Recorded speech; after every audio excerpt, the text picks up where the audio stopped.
അത്ഭുതങ്ങൾ തീർന്നിട്ടില്ല, അടയാളങ്ങൾ തീർന്നിട്ടില്ല കാലത്തിൽ ഈ ലോകത്തിൽ. പേര് ബേബി, വള്ളിക്കോട്ടിൽ നിന്നാണ് വരുന്നത്.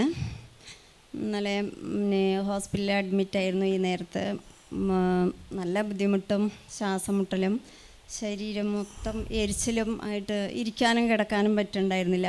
നല്ല വെള്ളദാഹം. അപ്പോൾ ECG എടുത്തപ്പോൾ അവർ പ്രോബ്ലം ഉണ്ട് പറഞ്ഞു. അപ്പോൾ അറ്റാക്കിൻ്റെ ടെസ്റ്റ് നോക്കണം പറഞ്ഞു.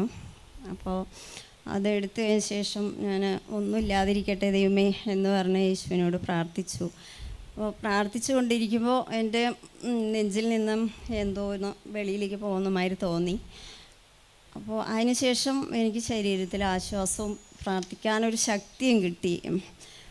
ബുദ്ധിമുട്ട് കുറഞ്ഞു വന്നു. പിന്നെ ഞാൻ നടക്കാൻ അങ്ങനെ റിസൾട്ട് വരുമ്പോൾ നോർമലാണെന്ന് പറഞ്ഞു. പിന്നെ വീണ്ടും ECG എടുത്തപ്പോൾ അതിലും നോർമലായി. പിന്നെ കുഴപ്പമൊന്നുമില്ല, വീട്ടിലേക്ക് പോകാൻ പറഞ്ഞു. യേശുവേ നന്ദി, യേശുവേ.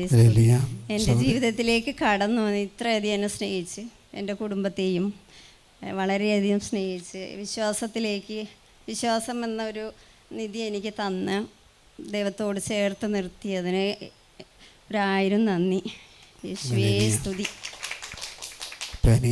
ECGയിൽ പ്രോബ്ലം ഉണ്ടായിരുന്നു എന്ന് പ്രാർത്ഥിച്ചതിന് ശേഷം ECG എടുത്തു. ECGയിൽ നോർമലായിട്ട് മാറി. സഹോദരി ഇവിടെ നിന്ന് പ്രാർത്ഥിക്കുന്നതാണ്. ഇവർ തമ്മിൽ അല്പം ഭിന്നതയിലായിരുന്നു പിരിഞ്ഞുക. ഈ സഹോദരി ഇവിടെ വന്ന് ഒറ്റ ദിവസം കൊണ്ട് പറഞ്ഞു, ഭർത്താവേ എൻ്റെ ചേട്ടൻ എൻ്റെ ഭവനത്തിലേക്ക് വരണമേ എന്ന് പറഞ്ഞ് പ്രാർത്ഥിച്ചു. അത്ഭുതം എന്ന് പറയട്ടെ, പിറ്റേ ദിവസം തന്നെ ആ വ്യക്തി ഇവിടെ വന്നു. ഇവരിപ്പോൾ ഒന്നിച്ചാണ് ജീവിക്കുന്നത്.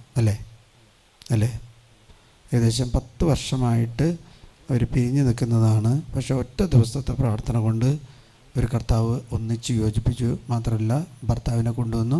ഭർത്താവ് ശുശ്രൂഷയിൽ പങ്കെടുത്തു, കൗൺസിലിംഗ് ശുശ്രൂഷയിൽ പങ്കെടുത്തു. അവരൊന്നിച്ച് ജീവിക്കുന്നു. ഹല്ലേലൂയ.